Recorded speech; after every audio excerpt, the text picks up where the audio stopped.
ሰላም የተወደዳችሁ ቅዱሳን ወገኖቼ እንዴት አላችሁ? የእግዚአብሔር ጸጋና ሰላም ከሁላችሁ ጋር ይሁን።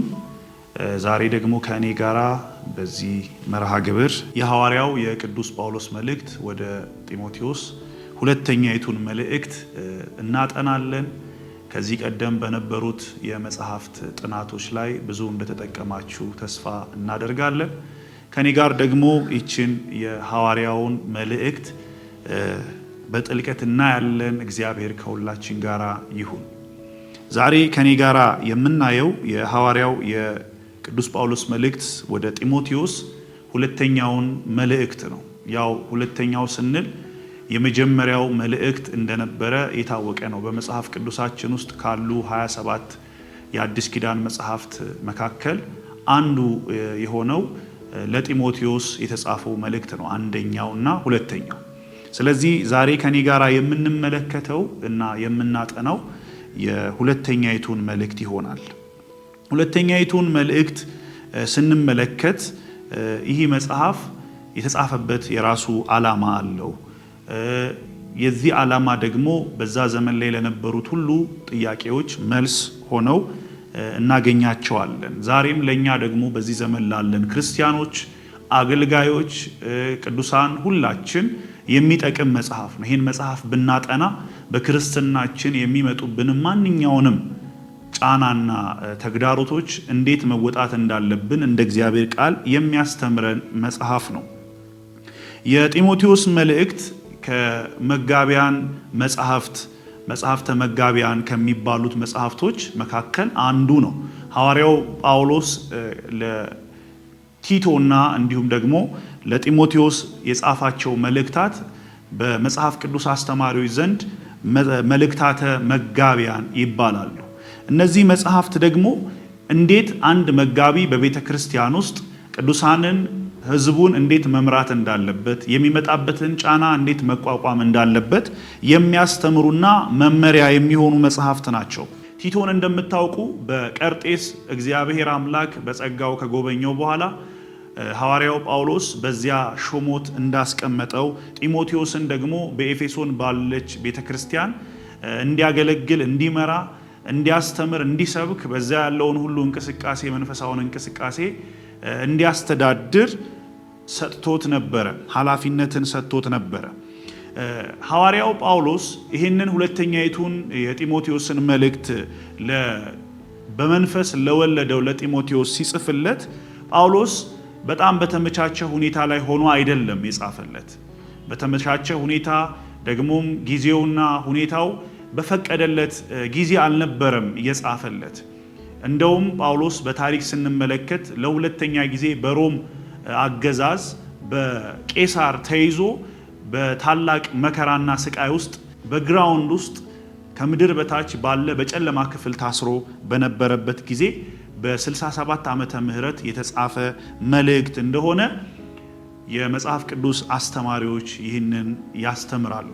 የሐዋርያው የቅዱስ ጳውሎስ መልእክት ሁለተኛይቱ መልእክት ለጢሞቴዎስ የጻፈው 3 ዓላማዎችን ይዞ እንደሆነ ከመጽሐፉ እንረዳለን።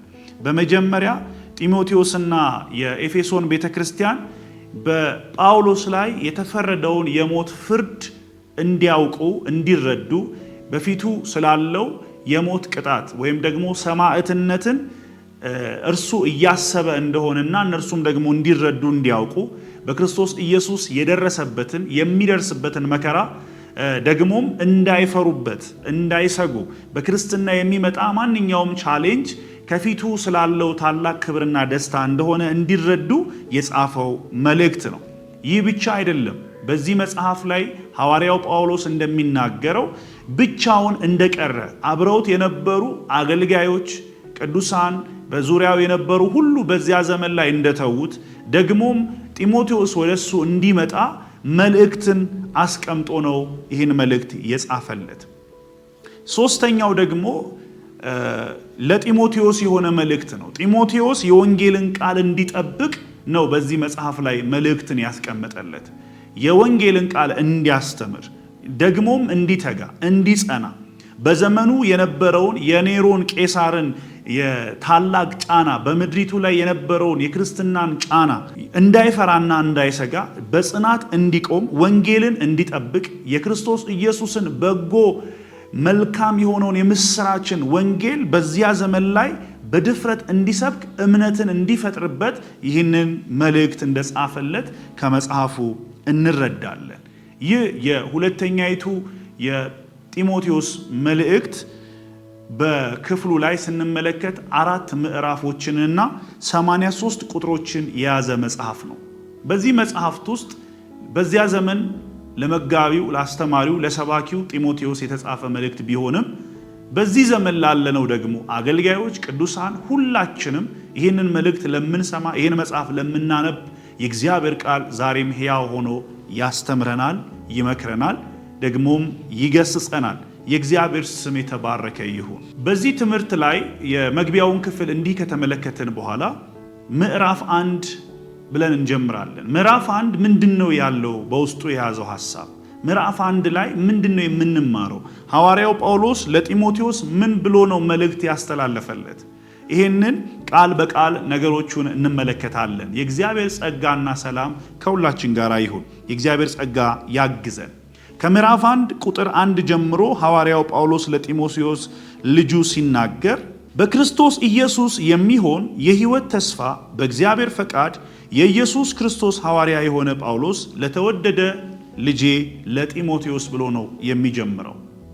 ይህ መልእክት ጢሞቴዎስን የሚያበረታ ደግሞም የተወደደ ልጁ እንደሆነ ደግሞም በሚመጣበት ሁሉ መከራ ውስጥና ፈተና ውስጥ እንዴት መጽናት እንዳለበት የሚናገር መጽሐፍ ሆኖ ሳለ የሐዋርያው የጳውሎስን መልእክታት ስንመለከት በመጀመሪያ የሚያስቀምጠው የሰላምታ ቋንቋ አለው። እዚህም ክፍል ላይ በክርስቶስ ኢየሱስ እንደሚሆን በሕይወት ተስፋ በእግዚአብሔር ፈቃድ የኢየሱስ ክርስቶስ ሐዋርያ የሆነ ይላል። ይህ ጳውሎስ ሐዋርያነቱ በእግዚአብሔር ፈቃድ እንደሆነ ይናገራል። ይህ ሐዋርያነቱ ደግሞ በክርስቶስ ኢየሱስ የተገባው ቃል የተሰጠው ተስፋ የሕይወት ተስፋ ዋነኛ ነገር እንደሆነ ከዚህ ሐሳብ እንረዳለን። የሐዋርያት ዋና መልእክታቸው ክርስቶስ ኢየሱስ የሕይወት ተስፋ ያለው ጌታ እንደሆነ ነው። ጌታችን መድኃኒታችን ኢየሱስ ክርስቶስ የዓለም ሁሉ ተስፋ ነው። ሰዎች ተስፋ ቢያደርጉት የሚታመን ተስፋውን የሚፈጽም የተባረከ ተስፋ ነው ጌታችን መድኃኒታችን ኢየሱስ ክርስቶስ። ስለዚህ በክርስቶስ ኢየሱስ እንደሚሆን ይላል በዚህኛው ትርጉም ላይ። በአዲሱ መደበኛ ትርጉም ላይ ደግሞ በክርስቶስ ኢየሱስ ቃል በተገባው የሕይወት ተስፋ መሰረት ይላል። በዚህ መሰረት ላይ ሐዋርያ ሆኜ ተሾሜያለሁ ይላል። በእግዚአብሔር ፈቃድ ይላል። ወገኖቼ ጳውሎስ በእግዚአብሔር ፈቃድ የጌታችን የኢየሱስ ክርስቶስ ሐዋርያ ሆኖ ተሾሟል። በዚህ ዘመን ያለን እኛስ በእግዚአብሔር ፈቃድ ምን ተደርገናል? አንድ የምናውቀው ነገር አለ። በእግዚአብሔር ፈቃድ የእግዚአብሔር ልጆች ሆነናል። ስለዚህ ያለ እግዚአብሔር ፈቃድ መግባት፣ ያለ እግዚአብሔር ፈቃድ መውጣት፣ ያለ እግዚአብሔር ፈቃድ መከናወን፣ ያለ እግዚአብሔር ፈቃድ ስኬት አይገኝም። መጽሐፍ ቅዱስ ሲናገረን በመጽሐፈ መክብብ ላይ ያለ እግዚአብሔር ፈቃድ የበላ ደስታንም ተድላንም የቀመሰ ማን ነው ይላል። እግዚአብሔር አምላክ እንኳን በሐዋርያነት ሌቭል ቀርቶ በምድራችን በምድር ላይ በምንገባበት በምንወጣበት ማንኛውም እንቅስቃሴ ላይ የእግዚአብሔር ፈቃድ በሕይወታችን ላይ ወሳኝነት አለው። የሐዋርያው የቅዱስ ጳውሎስ ሐዋርያነት ደግሞ በእግዚአብሔር ፈቃድ ነው ይላል። በእግዚአብሔር ፈቃድ ለሚቀበሉት ሁሉ የዘላለም ሕይወትን በነፃ የሚሰጥ በጌታ በኢየሱስ ክርስቶስ በእርሱ አምነው የዘላለምን ሕይወት እንዲያገኙ የሚያስተምርበትን ስልጣን እንዳገኘ በእግዚአብሔር ፈቃድ ይህ ወደ እርሱ እንደሆነ ከዚህ ሐሳብ የምንረዳው እውነታ ነው። ወደ ክፍሉ ንባብ ስንመለስ ደግሞ ጳውሎስ በቁጥር 2 ላይ እንዲህ ብሎ ይናገራል። የተወደደው ልጄ ለጢሞቴዎስ ከእግዚአብሔር አብ ከጌታችንም ከክርስቶስ ኢየሱስ ጸጋና ሰላም ይሁን። ቁጥር 3 ሌትና ቀን በልመናዬ ሳላቋርጥ ስለማስብ እንደ አባቶቼ አድርጌ በንጹሕ ሕሊና የማመልከው እግዚአብሔርን አመሰግናለሁ። እንባህን እያሰብኩ በደስታ እሞላለሁ፣ እሞላ ዘንድ ላይህ ናፍቃለሁ፣ በአንተ ያለውን ግብዝነት የሌለውን እምነትን አስባለሁ ይላል። እግዚአብሔር የተባረከ ይሁን። ጳውሎስ በዚህ ክፍል ላይ ስለ ምንድነው እያነሳ ያለው? ጢሞቴዎስን ከልቡ ያላወጣው መንፈሳዊ ልጁ ነው። ጢሞቴዎስን ያስባል። በሌሎች የመጽሐፍቶቹ ክፍል ላይ በመልእክታቶቹ ላይ በዚያ ባገለገለባቸው ቅዱሳን ቤተክርስቲያን ላይ የነርሱ ሐሳብ ሁሉ ጊዜ በሐሳቡ እንዳለ እንደሚጸልይላቸው እነሱን ሲያስብ ሁሉ ጊዜ በልቡ ደስታን እንደሚሞላ ሐዋርያው ይናገራል። ሳያቋርጥ በጸሎት ስለሌሎቹ ይተጋ እንደነበረ ጳውሎስ ይናገራል። በዚህ ዘመንም ያለን እኛ እርስ በርሳችን ከወንድሞቻችን ከእህቶቻችን ከመንፈሳዊ ቤተሰቦቻችን ጋር እንዲህ ባለ ትስስር ውስጥ ብንሆን የእግዚአብሔር ፈቃድ በመካከላችን በኃይል ይገለጣል። ሳያቋርጥ ጳውሎስ ይጸልይለት እንደነበረ ነው የሚናገረው። ይህ ብቻ አይደለም። በታሪክ ውስጥ በአካል በተገናኙባቸው ባገለገሉባቸው ጊዜያቶች ሁሉ ደስ የሚያሰኝና ልብን የሚያሞቅ ጊዜ እንዳሳለፉ በሌሎች መጽሐፍት ክፍሎች ላይ እንረዳለን። ሲለያዩ ግን ጢሞቴዎስ እንዳለቀሰ ከዚህ ሐሳብ የምናገኘው እውነት አለ። ሲለያዩ እንዳለቀሰ ይህንን እያሰብኩኝ በልቤ እደሰታለሁ፣ እግዚአብሔርንም አመሰግናለሁ፣ በደስታ እሞላለሁ። ስላለ ፍቅር፣ ስላለ ትሕትና፣ ስላለ ለኔ ስላለ አመለካከት በጣም ደስ ይለኛል፣ እናፍቃለሁ እስካገኝህ ይላል። እንዲህ አይነት ፍቅር በዘመናችን እግዚአብሔር ያብዛልን። ይህ ደግሞ ይለዋል ጳውሎስ፣ ይህ ደግሞ በአንተ ዘንድ ያለውን ግብዝነት የሌለበትን እምነትህን ያሳያል። ይህንን ደግሞ አስባለሁ ይላል። በአንተ ያለውን ግብዝነት የሌለበትን እምነት ያለ ግብዝነት ሲሆን ዋጋ አለው። በእግዚአብሔር ዘንድ ግብዝ መሆን እጅግ አጸያፊ ነገር ነው። ግብዝ እንዳንሆን እግዚአብሔር ጸጋውን ያብዛልን። ሃይማኖተኛ ስንሆን ግብዝነት ያጠቃናል። ግብዝነት ማለት ምን ማለት ነው? በእምነት ግብዞች እንድንሆን የሚያደርገን ነገርስ ምንድን ነው? ግብዝነት ማለት አስመሳይነት ማለት ነው። ተዋናይ ማለት ነው። የሌለንን እንዳለ አድርገን ማስመሰል መቻል ማለት ነው። ቲያትረኛ ማለት ነው። በጢሞቴዎስ የተገኘው ሕይወት ይህ ነው። ቲያትረኛ ያልሆነ እምነትህን ይለዋል። ይህንን ደግሞ ያገኘኸው ከአያትህና ከእናትህ ነው። ይህ በእነርሱም ዘንድ የታወቀ ነው ብሎ ይናገራል። እምነቱን ያገኘው በአያቱ እንዲሁም በእናቱ እንደነበረ በሐዋርያት ሥራ ምዕራፍ 16 ቁጥር 1 ላይ ሐዋርያው ጳውሎስ ይህንን ቤተሰብ ሲያገኛቸው ሉቃስ በመልእክቱ በሐዋርያት ሥራ ላይ ይናገራል እንዲህ ብሎ፣ እነሆ በዚያም የአንዲት ያመነች አይሁዳዊት ልጅ ጢሞቴዎስ የሚባል አንድ ደቀ መዝሙር ነበረ ይላል። የጳውሎስና የጢሞቴዎስ ግንኙነት እዚህ ጋር ነው የሚጀምረው። በአባቱ ግሪካዊ ሲሆን እንዲሁም ደግሞ በእናቱ አይሁዳዊ እንደሆነ መጽሐፍ ቅዱሳችን ያስተምረናል። የእግዚአብሔር ስም የተባረከ ይሁን። በጢሞቴዎስ የአገልግሎት ሕይወት ውስጥ የእምነት ጉዞ ውስጥ ግብዝነት የሌለው እምነት ተገኝቷል። ዛሬም በእኛ መካከል ሊገኝ የሚገባ እውነት ነው። እግዚአብሔር በዚህ በጸጋው ይሙላል። ግብዝነት ከኛ ሕይወት ላይ ሊወገድ ይገባል። አስመስለን መጸለይ አንችልም። አስመስለን መጾም አንችልም። ጌታችን መድኃኒታችን ኢየሱስ ክርስቶስ በሥጋው ወራት በሚያስተምርበት ጊዜ ጸሐፍትና ፈሪሳውያን ይወቅስበት ከነበሩት ታላቅ ትምህርቶቹ መካከል ግብዝነት ከነሱ እንዲወገድ ነው። ጸሐፍትና ፈሪሳውያን ሰዱቃውያን ግብዞች ናቸው። እነርሱ ሊያደርጉት የማይፈልጉትን ነገር ሁሉ በሃይማኖት ካባ ተከበው ለሕዝቡ እንዲያደርግ የሚፈልጉ አስተማሪዎች፣ መምህራን፣ ሊቃውንት ነበሩ።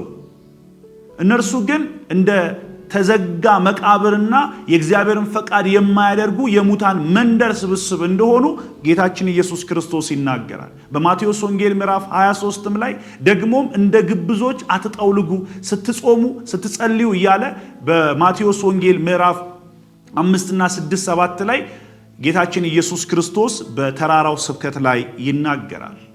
ስለዚህ ከአንድ ክርስቲያን ግብዝነት ሊወገድ ይገባል ማለት ነው። ጳውሎስ በዚህ መልእክቱ ላይ ሐዋርያው ጳውሎስ ለጢሞቴዎስ በላከው መልእክት ላይ ይህን ሁሉ እምነቱን ሲደሰትበት ስለሱ ማሰብን ደግሞ እግዚአብሔር ፊት የሚያመሰግንበት ጉዳይ እንደሆነ ካነሳ በኋላ በእምነትና በኃይል እንዲጠነክር እንዲበረታ ይናገረዋል። ቁጥር 6 ላይ ስለዚህ ምክንያት እሳት እንደሚያቀጣጥል ሰው እጆቼን በመጫኔ ባንተ ላይ ያለውን የእግዚአብሔርን ስጦታ እንድታነሳሳ አሳስብሃለሁ። እግዚአብሔር የኃይልና የፍቅር ራስንም የመግዛት መንፈስ እንጂ የፍርሃት መንፈስ አልሰጠንምና ብሎ ይናገራል።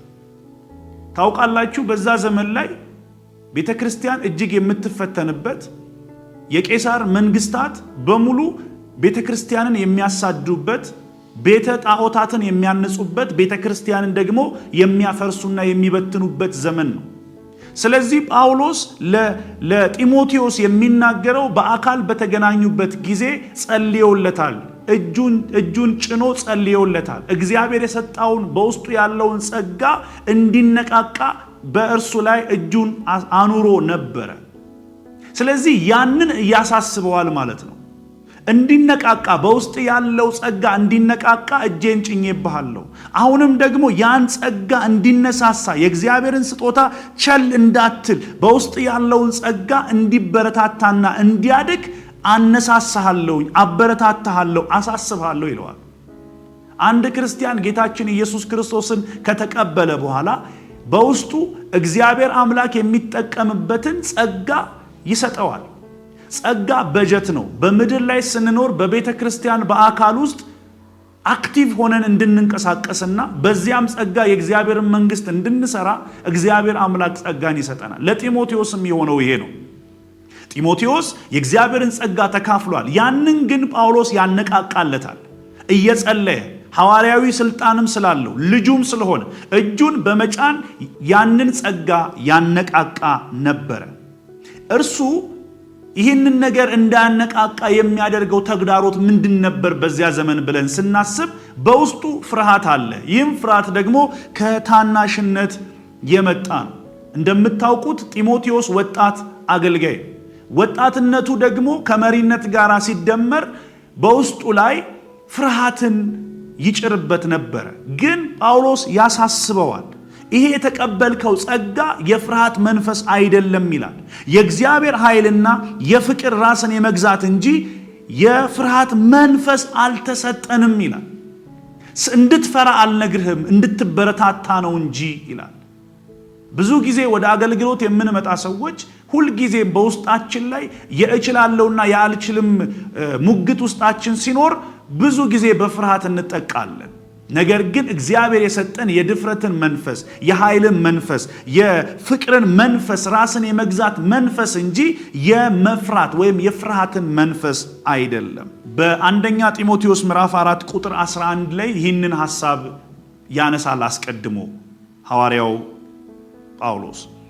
ይህንን እዘዝና አስተምር፣ በቃልም በኑሮም በፍቅርም በእምነትም በንጽህናም ለሚያምኑት ሁሉ ምሳሌ ሁን እንጂ ታናሽነትህን አይናቀው ይላል። ማንም አይናቀው። ወጣት ስለሆነ ብዙ ሰዎች ሊንቁት ይፈልጋሉ።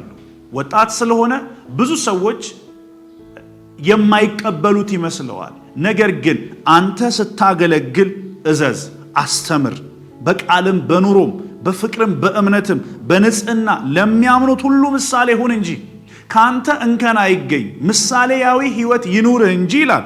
ማንም ታናሽነትህን አይናቀው። ለምን? አገልግሎት በእድሜ የተገደበ አይደለም። ጸጋ በእድሜ ላይ የተንጠለጠለ አይደለም። ለዚህ ነው ጳውሎስ ያበረታታዋል፣ ያነሳሳዋል፣ እንዳትፈራ ይለዋል።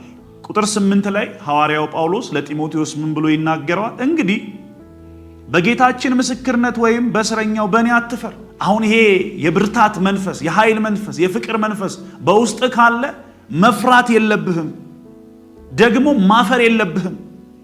የጌታ ምስክር ነኝ፣ ደግሞ እስረኛ ነኝ፣ በእኔ በእስረኛው አትፈር ይለዋል። ብዙዎች አፍረው ተመልሰው ነበር።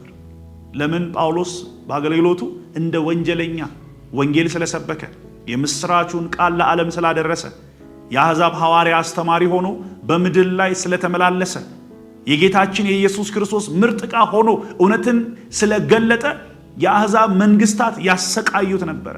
አይሁዳውያን ያሰቃዩት ነበረ። በድንጋይ ይወግሩት ነበረ። ደጋግመው በእስር ቤት ያኖሩት ነበረ። አሁን ደግሞ ባለበት ሁኔታ በጨለማ ክፍል ውስጥ ሆኖ በጣም ቀዝቃዛ በሆነ ቤት ውስጥ ይህንን መልእክት ይጽፍለታል። ሌሎች ሰዎች እንዳፈሩብኝ፣ ብዙ ሰዎች ይህን ምስክርነት ወደኋላ እንደተዉ አንተም ደግሞ ይህንን እንዳታደርግ አትፈር። ነገር ግን እንደ እግዚአብሔር ኃይል መጠን ስለ ወንጌል አብረኸኝ መከራ ተቀበል ይላል። እግዚአብሔር የተባረከ ይሁን። እንዲህ አይነት ጸጋ ለሁላችንም በዚህ ዘመን ያብዛልን። እግዚአብሔር አምላክ የሰጠን ይሄ ሰማያዊ አጀንዳ ወንጌል ኢየሱስ ክርስቶስ በሕይወታችን ላይ እውነትና ብርሃን ሆኖ ከመጣ ወዲህ በዓለም ከሚመጣብን ማንኛውም ተጽዕኖ ከዚህ ሕይወት ሊያስወጣን አይችልም። ለምን? ይሄ በምንም የማይለወጥ ታላቅ የእግዚአብሔር ብርሃን ነው። ለዚህ ነው ጳውሎስ ለጢሞቴዎስም ምን ይለዋል? በእኔ አትፈር እና አብረኸኝ መከራ ተቀበል። እንዴት? እግዚአብሔር በሰጠ ኃይል መጠን። ምንም አይነት መከራ ቢደርስብን እግዚአብሔር በሰጠን ኃይል መጠን ምንቋቋመው ምናሸንፈው። እግዚአብሔር አቅምን ያብዛልን። እግዚአብሔር አቅምን ይጨምርልን። በዚያ ዘመን ወደ እስር መጣል፣ መንገላታት፣ በድንጋይ መወርወር፣ ለአንበሳ መሰጠት፣ በእሳት መካከል ማለፍ፣ መቃጠል ሊሆን ይችላል። በዚህ ዘመንስ ክርስትናችንን እንድንጥል፣ ወንጌልን እንድንጥል፣ ሕይወትን እንድንጥል፣ የበራልንም ብርሃን እንድንጥል የሚያደርግ ምን አይነት መከራ በሕይወታችን አለ? ብዙ አይነት መከራዎች አሉ። በዓለም ሳላችሁ መከራ አለባችሁ አለ ጌታችን ኢየሱስ ክርስቶስ። በዓለም ሳላችሁ መከራ አለባችሁ፣ ግን አይዟችሁ እኔ ዓለምን አሸንፌዋለሁ። በተሸነፈው ዓለም ውስጥ ነው ያለነውና የሚመጣብን ጫና ጌታችን ኢየሱስ ክርስቶስን እንድንክድ አያደርግም። ጌታችን እንደውም ምን ብሎ ነው የተናገረው? በማቴዎስ ወንጌል ምዕራፍ 16 ቁጥር 25 ጀምሮ በሉቃስ ወንጌል ምዕራፍ 14 ቁጥር 16 ላይ ነፍሱን ሊያድን የሚወድ ሁሉ ያጠፋታል አለ። ነፍሱን ሊያድን የሚወድ ሁሉ ያጠፋታል። ስለ ነፍሱ የሚጨነቅ እሞት ይሆን፣ እሰቀል ይሆን፣ እባረር ይሆን፣ አጣ ይሆን፣ እንዲህ ይሆን ብሎ ኮምፕሮማይዝ ለማድረግ የሚያስብ ክርስትናውን፣ ክርስቶስን፣ ሕይወትን ኮምፕሮማይዝ ሊያደርግ የሚያስብ ሰው እሱ ሰው ነፍሱን ያጣል ነው የሚለው ጌታችን። ነገር ግን ነፍሱን የሚያተርፈው ደግሞ ነፍሱን የሚተዋት ነው አለ ጌታችን ኢየሱስ ክርስቶስ። ደግሞ በሌላ ክፍል ላይ ነፍሳችሁን የሚገለውን አትፍሩ አለ። ለምን? ነፍስ የእግዚአብሔር ነው። ስጋችሁን የሚገለውን ምን አትበሉ፣ አትፍሩ። ነፍስን ወደ ሲኦል ሊጨምር የሚችለውን እግዚአብሔርን ፍሩ ይላል ጌታችን ኢየሱስ። ስለዚህ የሚደርስብን መከራ ከእግዚአብሔር እውነት እንዲያርቀን ማድረግ የለብንም። ከኔ ጋራ መከራን ተቀበል። ለምን መከራ እቀበላለሁ ቢል ጢሞቴዎስ፣ ዛሬም እኛ በክርስትናችን ለምንድን ነው መከራ የምቀበለው? ለምን አልተወውም ቢቀርስ ብንል ጳውሎስ እንዲህ ብሎ ይናገራል።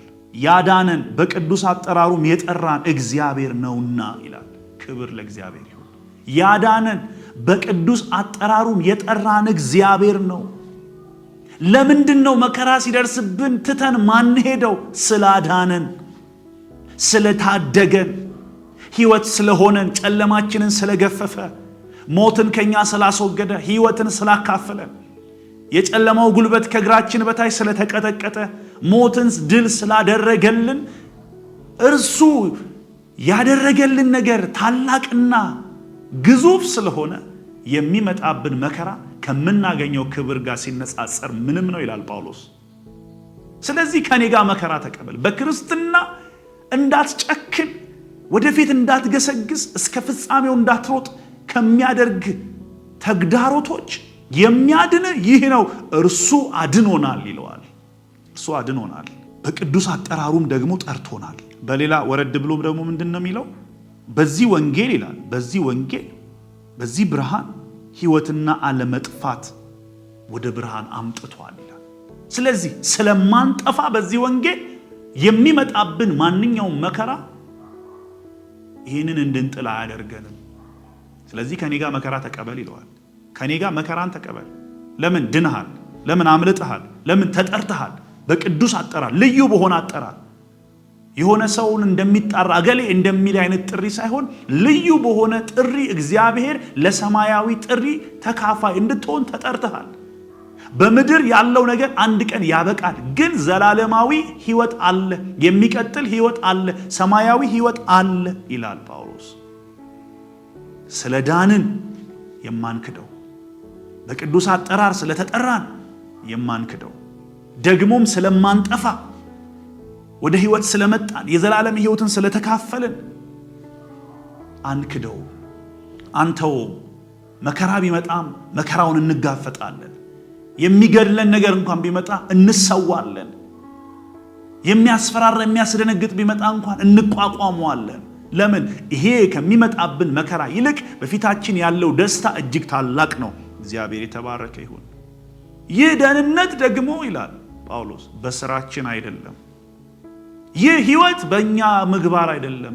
ይህ በእኛ ትጋት አይደለም። እኛስ ጠላቶቹ ነበርን፣ እኛስ ሙታን ነበርን፣ እኛስ የወደቅን የተጣልን ነበርን። ነገር ግን ይላል ይህ የሆነው የተጠራ ነው የዳን ነው በእኛ ሥራ አይደለም፣ እንደ ራሱ ሐሳብና ጸጋ መጠን እንጂ እንደ ሥራችን መጠን አይደለም። የእኛ የሥራችን መጠን ይህንን ሊያደርግ አይችልም ይላል ቁጥር 9 ላይ። ይህ እንደ ራሱ ሐሳብና ጸጋ መጠን እንጂ እንደ ሥራችን መጠን አይደለም። ጳውሎስ በኤፌሶን መልእክት ምዕራፍ 2 ቁጥር 8 ላይ፣ ቲቶ ምዕራፍ 3 ቁጥር 5 ላይ፣ ሮሜ ምዕራፍ 3 ቁጥር 28 ላይ በሥራችን እንደማንጸድቅ፣ በሥራችን ይህንን ጸጋ እንደማንካፈል፣ በክርስቶስ ኢየሱስ በሆነው ቤዛነት በኩል እንዲያው በጸጋው እንደምንጸድቅ፣ እንደተጠራን ሕይወት እንዳገኘን ይናገራል። ማንም እንዳይመካ ይላል ኤፌሶን ላይ ከሥራ አይደለም። ማንም ስለሮጠም አይደለም፣ ማንም ስለተጋ አይደለም፣ ከሚምር ከእግዚአብሔር ዘንድ ነው እንጂ በእርሱ ዘንድ ስላለች ታላቅ ምሕረትና ጸጋ እንጂ እግዚአብሔር የጠራን ያዳነን እንዳንጠፋ ሕይወትን የሰጠን በእኛ ሥራ አይደለም። ይህ ጸጋ ደግሞ ይላል ጳውሎስ ለጢሞቴዎስ የተሰጠው ከዘላለም ዘመናት በፊት ነው ይላል። አስደናቂ ነው ወገኖቼ፣ አስደናቂ ነው። ይህ በእግዚአብሔር እቅድ ውስጥ የነበረ እውነት ነው። ይህ በእግዚአብሔር ፕሮግራም ውስጥ የነበረ ታላቅ መገለጥ ነው። እግዚአብሔር ከዘላለም ዘመናት በፊት ያሰበው እውነት ነው የሚለን ጳውሎስ። እስቲ ላንብብላችሁ ወገኖቼ።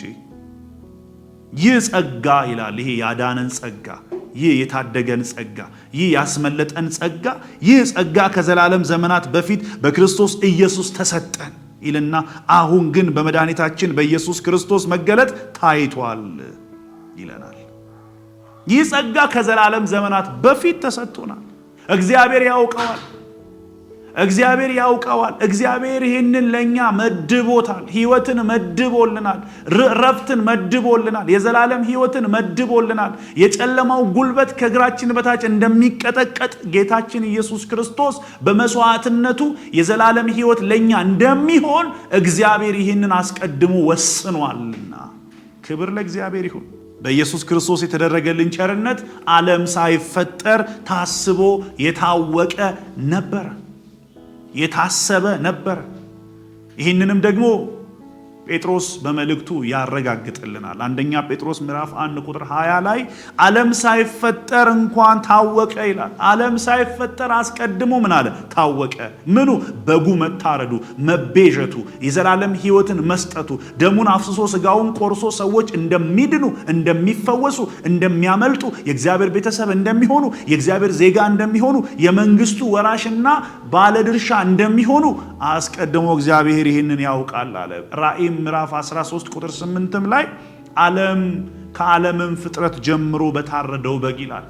ከዓለምም ፍጥረት በፊት የታረደው በግ በእግዚአብሔር ዕውቀት ይህ መዳን ነው።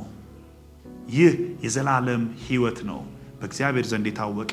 ስለዚህ ከዘላለም ዘመናት በፊት ዓለም ሳይፈጠር ይህ ጸጋ ተሰጠን ይልና በክርስቶስ ኢየሱስ በሥጋ መገለጥ ግን ታየ ይለናል። በዘመን ፍጻሜ እግዚአብሔር ከሴት የተወለደውን አንድ ልጁን ልኮ ከሕግ በታች የተወለደውን አንድ ልጁን ልኮ እርሱ መዳንን ለኛ ማኒፌስት አደረገ፣ ገለጠ፣ አብራራ፣ ተረከ፣ በሥጋ ተገለጠ። ይህ ሕይወትን ሰዎች አይተው የሚድኑበት ዘንድ፣ ይህን ሕይወት አይተው ይለወጡበት ዘንድ እግዚአብሔር የተባረከ ይሁን። ይህ ሆኖልናል። አሁን ግን በመድኃኒታችን በኢየሱስ ክርስቶስ መገለጥ ታይቷል ይላል። አሁን ጸጋው ታይቷል። አሁን ማዳኑ ታይቷል። አሁን የእግዚአብሔር ክብር ተገልጧል። አሁን ተነቧል። ሰዎች ያዩታል። ተገልጦልናል። እግዚአብሔር ይባረክ። ይህ ጸጋ ለእያንዳንዳችን ሆኗል ነው የሚለው ጳውሎስ። ለእያንዳንዳችን ሆኗል። ለምን ሲባል እርሱ ሞትን ሽሯልና። ሞትን ሽሯል። ለዚህ ነው መከራ መቀበለው። የዘላለም ሕይወት ስለሰጠን፣ ረፍት ስለሰጠን፣ ሞትን ስለሻረ፣ ከዚህ በኋላ ሞት በእኛ ላይ ስልጣን ስለሌለው ለዚህ መከራ እቀበላለሁ ይላል። ይሄንን እውነት እንዴት እክደዋለሁ ይላል ጳውሎስ። እርሱ ሞትን ሽሯልና እኔ ሰባኪና ሐዋርያ አሕዛብን ማስተማሪ እንድሆን በተሾምኩበት በወንጌል በዚህ ወንጌል ሕይወትና አለመጥፋት እግዚአብሔር ይባረክ። ሕይወትና አለመጥፋትን ወደ ብርሃን አውጥቷል ይላል። ወገኖቼ ከዚህ በላይ ምን ደስ የሚያሰኝ ነገር አለ? ከዚህ በላይ ምን የሚያረካ ነገር አለ? በወንጌል ሕይወትና አለመጥፋት ሆኗል። ሰው በኢየሱስ አምኖ ሰው ወንጌልን አምኖ ሰምቶ እጠፋለሁ ብሎ አይሰጋም። ለምን? ከሚጠፋው ዓለም ወደማይጠፋው ዓለም ተሸጋግሯል። ከሞት ወደ ሕይወት መጥቷል። ከጨለማ ወደ ብርሃን መጥቷል። ከስጋዊነት ወደ መንፈሳዊነት ተለውጧል። ስለዚህ ማንስ ከዚህ ይወስደዋል? ማንስ ይነጥቀናል? እግዚአብሔር ይባረክ። ወደ እኔ የመጣውን ከቶ ወደ ውጭ አላውጣውም ይላል መድኃኒታችን ኢየሱስ ክርስቶስ። ጳውሎስ ስለዚህ መከራን እቀበላለሁ ይላል። ቁጥር 12 ላይ እንዲህ ይላል፣ ስለዚህ ምክንያት ይህን መከራ ደግሞ ተቀብያለሁ፣ ነገር ግን አላፍርበትም፣ ያመንኩትን አውቀዋለሁና ይላል። ያመንኩትን አውቀዋለሁ። ስለዚህ ምክንያት መከራ፣ ስለ የትኛው? ቅድም ስለዘረዘርኩላችሁ ነገር፣ ስለ አለመጥፋት፣ ሕይወት ስለመሆን፣ ስለ መዳናችን፣ ስለ መጠራታችን፣ የእግዚአብሔር ወራሾች ስለመሆናችን፣ ልጆች ስለመባላችን ይህ ታላቅ ክብር ነውና ይህንን ተው፣ አትስበኩ፣ አትናገሩ፣ አትኑሩ ብንባል እንዴት ኮምፕሮማይዝ እናደርጋለን? ስለዚህ መከራ እንቀበላለን። የተደረገልን ነገር ከሚደርስብን ነገር ሁሉ ይልቃል። እግዚአብሔር ይባረክ። የመጣብን መከራ፣ የሚመጣብን መከራ፣ የምንሰደበው ስድብ፣ የምንናቀው መናቅ፣ መታረዝ፣ መራብ፣ መጠማት ከክርስቶስ ፍቅር አይለየንም። ጳውሎስ እኮ ለሮሜ ሰዎች ተናግሯል። ምዕራፍ 8 ቁጥር 35 ጀምሮ ከክርስቶስ ፍቅር ማን ይለየናል? መከራ ነው ወይ? ስደት ነው ወይ? መራብ ነው ወይ? መጠማት ነው ወይ? ምንድን ነው? ከፍታ ነው ወይ? ዝቅታ ነው ወይ? መላእክት ናቸው ወይ? የትኛው ፍቅር ከክርስቶስ ይለየናል? በምን ጉዳይ አእምሯችን ተይዞ ጌታ ኢየሱስን እንድንተው፣ እንድንረሳ፣ እንድንዘነጋ ያደርገናል? የክርስቶስ ፍቅር ወርዱ፣ ቁመቱ፣ ጥልቀቱ፣ ስፋቱ አይታወቅም። ወደዚህ ፍቅር መጥተናል። ስለዚህ ስለሱ መከራ እንቀበላለን ይላል። ክብር ለእግዚአብሔር ይሁን። ያመንኩትን አውቀዋለሁ። መከራ እንኳን ቢመጣ ያዋጣኛል ይላል ጳውሎስ። መከራ ቢደርስብኝም ያዋጣኛል። የሱ ውለታ የተደረገልን ነገር ከሚመጣብኝ መከራ አይበልጥም። ይሄ ወንጌል አያሳፍርም። ጳውሎስ ለሮሜ ሰዎች እንደተናገረው በወንጌል አላፍርም ይላል። በወንጌል አላፍርም። ወንጌል ሕይወት ነው። ወንጌል ይለውጣል። እግዚአብሔር የተባረከ ይሁን። ስለዚህም ያመንኩትን አውቀዋለሁ፣ የሰጠሁትንም አደራ እስከዚያ ቀን ድረስ ሊጠብቅ እንዲችል ተረድቻለሁ። ወገኖቼ መከራ ስለደረሰብን በቃ እግዚአብሔር በዛው ሚተወን እንዳይመስላችሁ።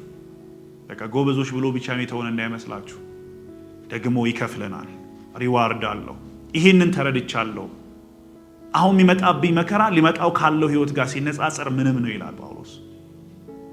ስለዚህ ጢሞቴዎስም ይሏል ያበረታተዋል ማለት ነው። ይህንን እውነት ደግሞ ምን እልሃለሁ? አደራ እልሃለሁ፣ በክርስቶስ ኢየሱስ ባለ እምነትና ፍቅር አድርገ ከእኔ የሰማሁን ጤናማ ቃል ምሳሌ ያዝ። መልካሙን አደራ በእኛ የሚኖረውን በመንፈስ ቅዱስም ጠብቅ ይለዋል። አደራውን ደግሞ አሳልፎ ይሰጠዋል። አደራ ከእግዚአብሔር ዘንድ የተቀበለውን ደግሞ ለጢሞቴዎስ ይሰጠዋል። ወገኖች ይህን ነገር ላንሳላችሁ።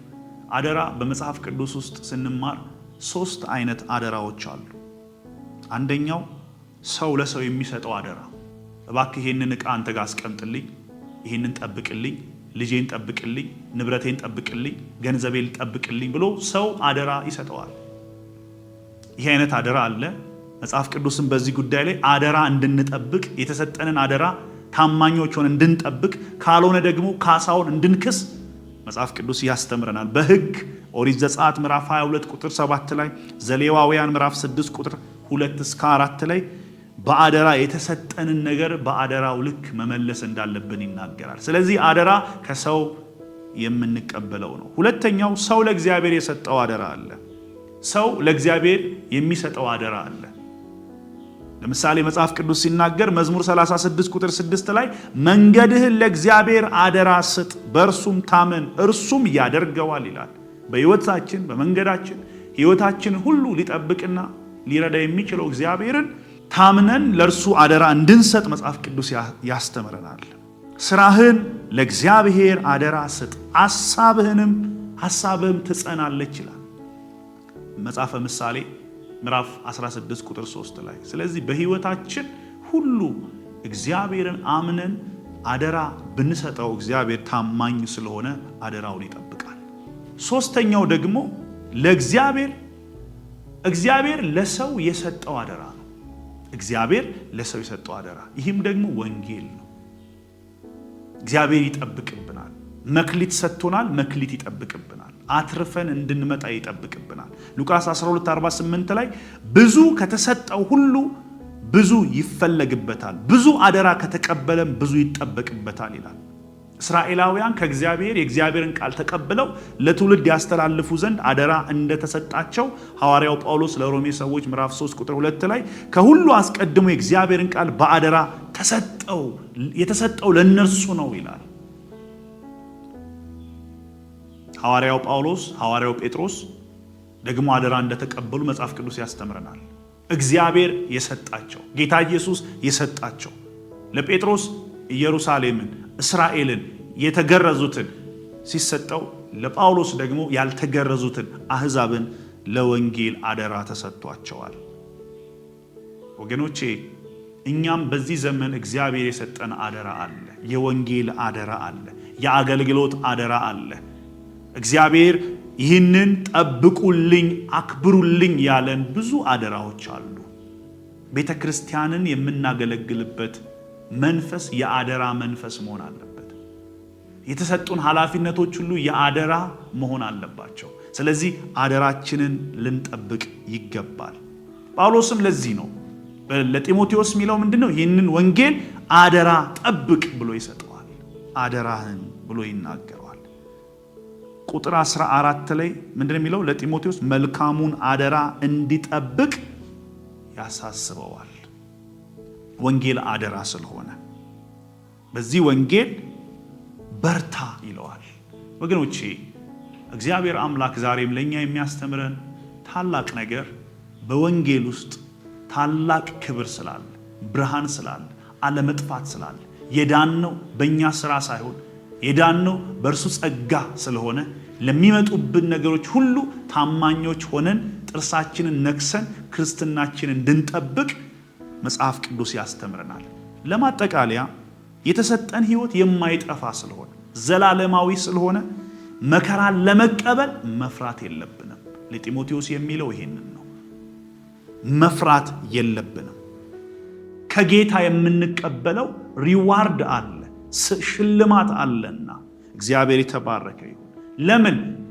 ሰዎች ስጋችንን ሊገሉ ይችላሉ፣ ግን ኢየሱስ ሞትን አሸንፏል። ከሞት በኋላ ሕይወት አለ። እግዚአብሔር ይባረክ። ስለዚህ ክርስትናችንን እንጠብቅ፣ የገባንን እውነት እንኑርበት። እግዚአብሔር ደግሞ ያደርገዋል። ታማኝ ነው እግዚአብሔር። ለኛ የበራው እንዲሁ በምድረ በዳ ሊያንከራትተን ሊተወን ሊያሰቃየን ሳይሆን እግዚአብሔር የገባልን የክብር ተስፋ አለ። ያንን ይሰጠናል። ክብር ለእግዚአብሔር ይሁን። ክፍል 1ን ደግሞ ምዕራፍ 1ን በዚህ መልኩ አጠናቀናል። በሚቀጥለው ሳምንት ደግሞ ምዕራፍ 2ን እናጠናለን። የእግዚአብሔር ጸጋ ሰላም ከሁላችሁ ጋር ይሁን። ይህንንም ደግሞ ቻናል ሰብስክራይብ እያደረጋችሁ መልእክቱንም ለሌሎች ሰዎች እንድታደርሱ በትህትና እንጠይቃችኋለን። እግዚአብሔር የተባረከ ይሁን። ተባረኩ።